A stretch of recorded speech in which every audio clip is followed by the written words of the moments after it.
going on, guys? Welcome back to the Factory, where we look great, feel great, and make every single day the greatest day of our lives. You guys hit that like button so many times. I was actually shocked, but excited. This is Todd Matheny. He's the guy that I was telling you about, that he did the 5x5 program, and we're going to be talking a little bit more about his experience, what he did to be able to dunk, and we're going to roll some footage of his dunks. So here we go. Alright, Todd, so basically I would just love to know your whole process about what you did to be able to dunk, how long it took you, and basically tips or advice that you would give me or anybody in the audience about getting there. Sure. So it started a year ago, actually. Right now, it was one of my New Year's resolutions. So I'm in my mid-30s. I've been playing basketball my whole life, and I've always wanted to be able to dunk a basketball. I've never done it. I mean, high school I could dunk a volleyball, but I never got to a basketball. So How tall are you? 6'1". Yeah, 6'1". No taller than 6'1". Yeah. You know your reach? No. You don't know? We can measure it after. We'll measure. Let you guys know. Yeah. No, I don't know my reach. So it was always something I just really wanted to do, and I decided that I'm not getting any younger. So now was the time to do it. So I just started. I started January 2017. I was going to the gym before that, so lifting 2 to 3 times a week. So that's something that I continued to do. And 5x5 is the workout program I do to lift weights. But then on top of that, I started adding in a lot of plyometric type stuff. So jump ropes, box jumps, and all sorts of different types of just jumps, like body weight jumps. Right. So I would do that, and also heavy lifting, squats and deadlifts. So the combination of those two was really my focus. Cool. It was probably nearly every single day that I was doing something. Yeah. Whether it was at the gym or in my backyard doing some sort of leg workout. Right. So it was very constant. Honestly, I worked really hard at it. I think the first thing you need if you want to gain a big vertical or increase your vertical a lot is you need a lot of drive, because a couple weeks of hard work, honestly, I don't think it cuts it. I think you need to be sustained. It takes a long time for me. It took 8 months. So it was August. When I started in January, it was August when I finally dunked a ball. Dang. And just to give you an idea, when I started, to kind of gauge where I was, to follow my progress, when I would jump up with one hand, I would probably get about here on the rim, right? So I could like get it with my fingertips, one hand. Right. And I work with a guy who played basketball at Syracuse, and he said, if you're gonna be doing a one-handed dunk, you need to get, you need to be here. So past your wrist. Yeah, and depending on your hand size too, right? So I can't palm a ball. Yeah. So I needed to get even higher so that I could get up and over top to be able to put it down. Right. So I needed to get, about here. So that's a good, at least 6 inches. 6, 7 inches. Yeah, 6, 7 inches maybe. Yeah. So it was a lot of work, and it took me 8 months to finally get it. Dang. So you were doing, what type of plyometrics were you doing? You mentioned you give a lot of credit to squats and deadlifts, and then the plyometrics. Was it just straight up jumping? Were you doing box jumps, any type of lunge jumps, anything like that? Yeah, all of it. So I would jump rope, box jumps, lunge jumps, like one-footed, I don't even know what you call it, but like one-footed jumps. Just all sorts of different stuff. Right. I don't think there's one that's the right one to do. I think really mixing it up and doing a lot of it in a very really intense kind of cardio workout is the right way to do it. For sure. So walk me through either like a day of working out for you or a week. Like, are you mixing your strong lifts with the plyometric jumping, or are you kind of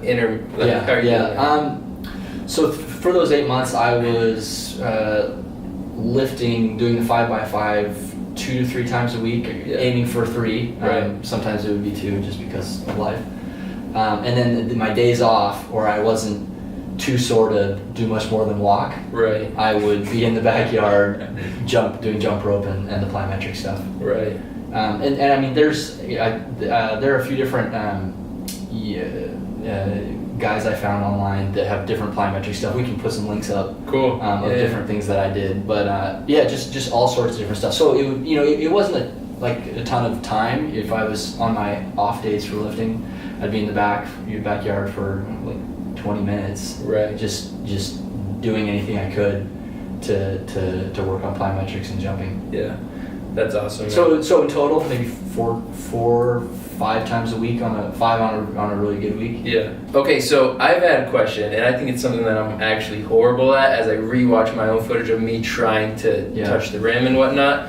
But the first question I have for you is takeoff. How do you have a good takeoff? What goes into that? Yeah. And the second part is, what about technique? A lot of people say, oh, you could probably dunk if you had good technique. Yeah. What does that even mean? Yeah. So I think those are both are vital to being able to dunk. So one, takeoff. Everybody's different. You have to find something that's comfortable for you. I'm a 2-footed jumper. Yeah. I was talking to a guy last week who said he could never jump off 2 feet. It just feels so unnatural. For me, jumping off 1 foot to try to get up, I lose like probably 6 inches of vertical just trying to jump off 1 foot. I'm the same way. I cannot jump off of 1 foot. Yeah, it's just totally depends on how you are. So what I found was a 2-foot approach worked for me.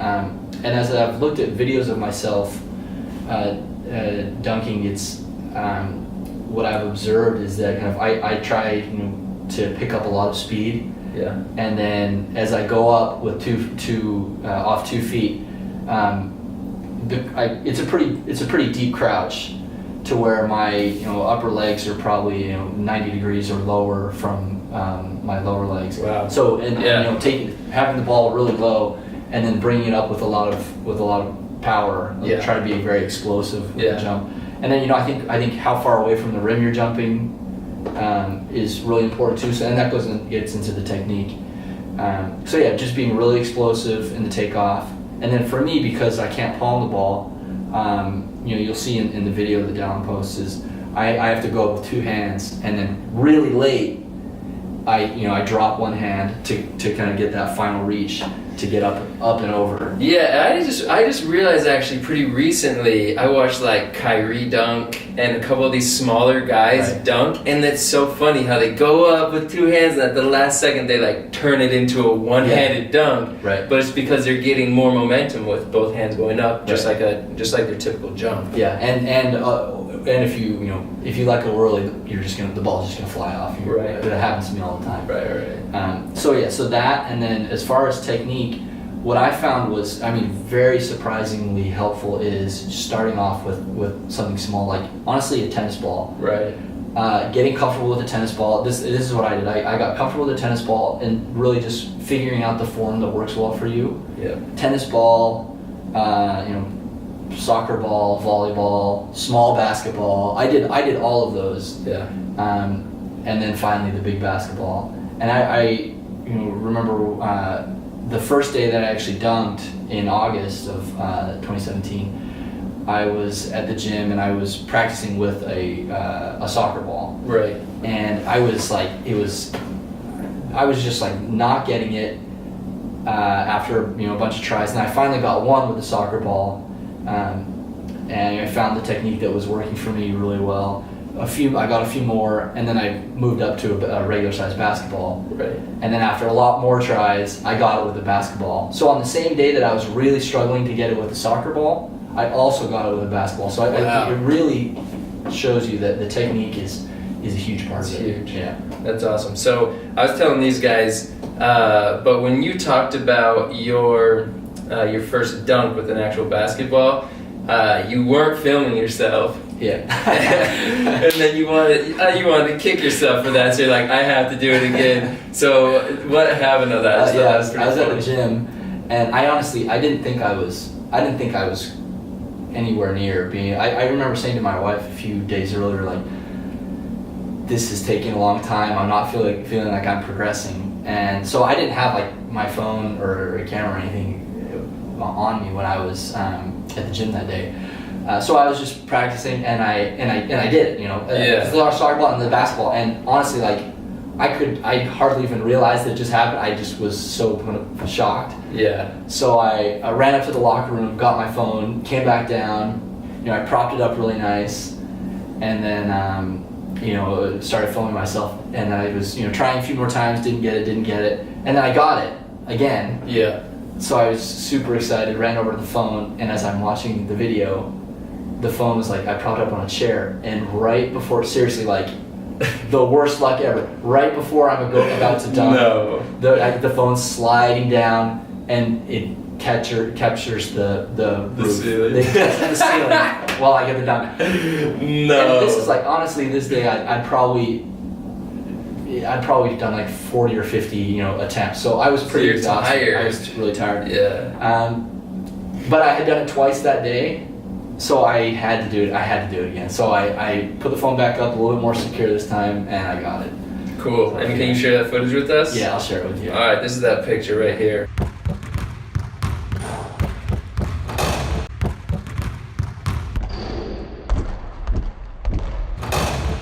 You have that footage for us. What other footage? How many dunks do you have that you can share with us? I just have one on film. What? Yeah. So I need to. I mean, I'm just lazy. I'm horrible with the camera. So you have the one. I'll have to come back with some more. Yeah. But yeah, I'm just lazy about it. So what can you do now? You've been dunking. You said in August. You said you could dunk. Yeah, August. Do you feel like you've hit a plateau or anything, or do you feel like now I can two-hand dunk, or like what's the deal? No, I honestly feel like I've plateaued. Okay. I can't do anything more than what I could do in August right now. Okay. And so that was 5 months ago. Right. So I'm feeling pretty anxious to figure out something to get me to the next level, because I want to be able to do a two-hand dunk. I want to be able to dunk in a game. Right. Which is, I think, very different from, you know, having nobody around. Yeah. You know, getting the proper, you know, the lanes wide open. Being able to travel. Yeah. Well, actually, I don't. I do it properly. I go in with that. He's got the real dunk. I go in with the dribble, because I want it. You know, I want it to at least, you know, be somewhat like it would be in a game. Yeah. So that's my goal, and I'm definitely not there yet. I need to get a lot more comfortable, a couple more inches of vertical, Right. and I'd really like to do a two-handed dunk. Cool. So I definitely need a bit more for that. So yeah, a bit of a plateau right now. I'm still doing a lot of what I had been doing. I've been lately a little more focused on the lifting and less on the plyometrics. Right. So I think I need to balance that out a little bit more, add a bit more plyometric into what I've been doing. Yeah. So yeah, that's where I'm at right now. Nice, man. Thanks. I was going to ask you, a lot of these guys are always saying, like, is Virchock worth it? Do they need to buy a course? Like, do they need to buy a program to help them to be able to dunk? Or like what do you think about that? Because I know you told me earlier that you didn't do a course or anything. Like, you just kind of, you did the plyometrics with the lifting. What do you think about courses? Do you have an opinion on that? You hit a plateau. Are you thinking about getting into a course? What are your thoughts on that? I think there's so much good content out there for free that I think it's probably a scam to spend money on something. I mean, honestly, like if you Google or go on YouTube and say, you know, how to increase your vertical, right? You get so much stuff, and a lot of it's really good. You know, I picked up a few different exercises just, you know, by guys who saying, you know, this is what worked well for them. Right. So there's a lot out there, and honestly, I think as long as you're doing something, whether it's some lifting and plyometric, as long as you're doing a lot of it, and you're doing it consistently, you're gonna see the increases. Right. You know, there's no magic sauce. Right. You know, you just have to work really hard. That's magic sauce, right? That's it. Yeah. Unfortunately, that's the hard part. It's hard work. Yeah, it's hard work. Dang. So I was kind of updating you before we got on camera about my progress. I haven't told these guys a little bit about my progress, so I was just going to kind of fill them in real quick. But as most of you guys already know, I was doing the Virchock program, and I was increasing a lot. I fell for one of the scams, VertShock, right? It may not be a scam, it's just you can do it for yeah. I mean, my opinion on all of those things is if it helps you get on a schedule, you know, and it's saying like, here's some good workouts. I went out and found these good workouts, and you could have found them too, right? And you can. But like, here's a good schedule of how to do them, and this helped me. I mean, that's valuable. Yeah. That's helpful. Yeah, sure. So I mean, that did honestly, VertShock did help me stay on a schedule. Say like, I'm gonna do all these workouts, and I was increasing. And then I got injured, and I had to take some time off, a lot more time off than I was wanting to take. And then the holidays came around, and I'm just a sucker for falling for eating too much food. Like as soon as Halloween, and then you get Thanksgiving, then Christmas and New Year's, and I'm like, every year I fall for that, man. I don't know why. So I mean, I've been working out still. So I've been doing the 5x5, increasing in that, getting a little bit better. It's pretty humiliating at the beginning. Because they had me starting with like incredibly low weight. I was squatting with like a 2.5 on each side, and you can just imagine how that looks.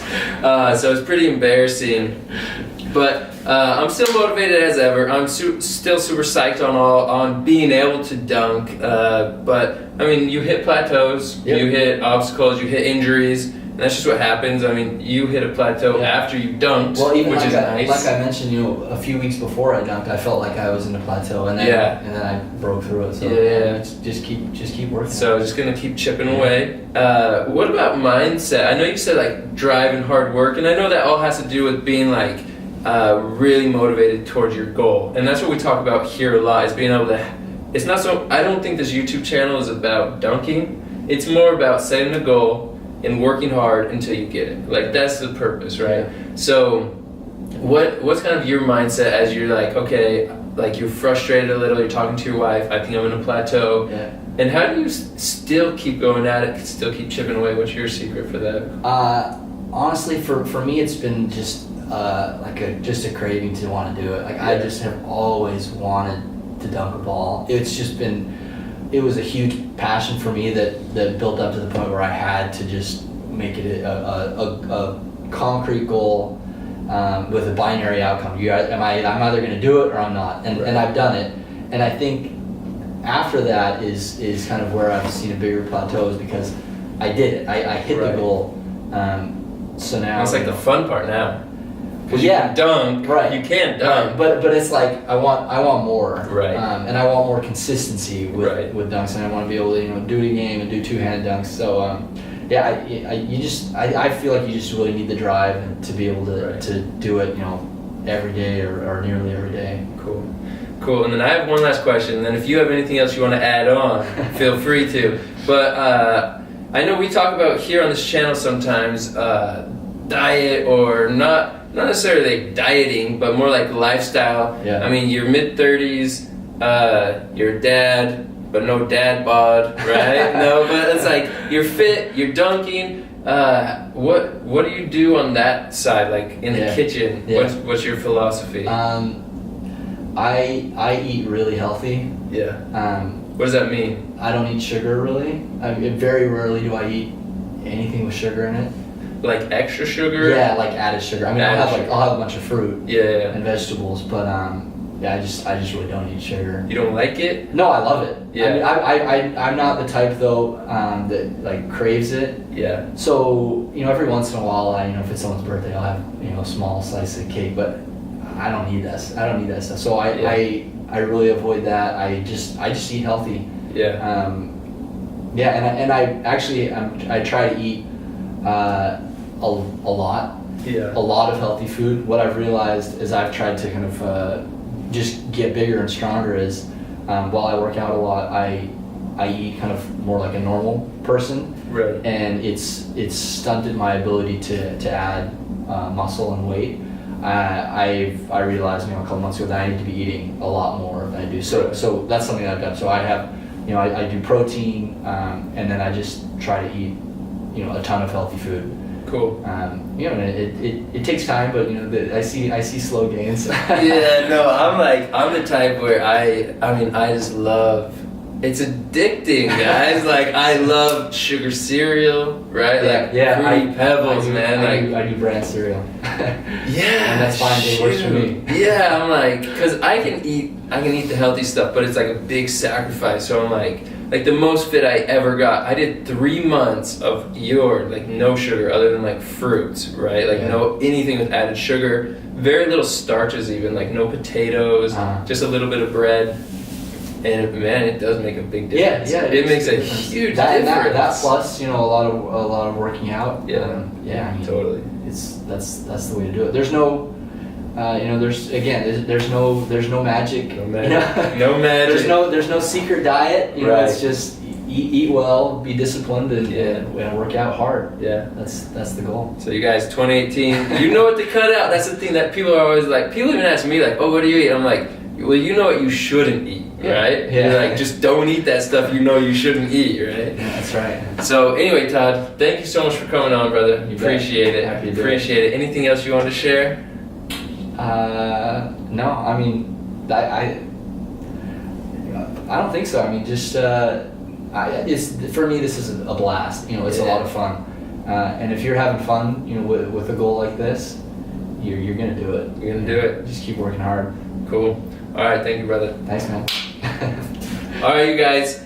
If you enjoyed today's content, if you liked having Todd on the show, first off, thank you so much for hitting that like button and giving me the courage to ask him. I was actually, a little nervous to ask him and whatnot. But you guys, if you are making today the greatest day of your life, go ahead and hit that like button. And if you want to take the first step to making today the greatest day of your life, go ahead and hit that subscribe button. We really appreciate all of you guys again. Thank you so much for coming. I am making today the greatest day of my life. Todd always has the greatest day of his life, so make today the greatest day of your life. Peace. Thanks.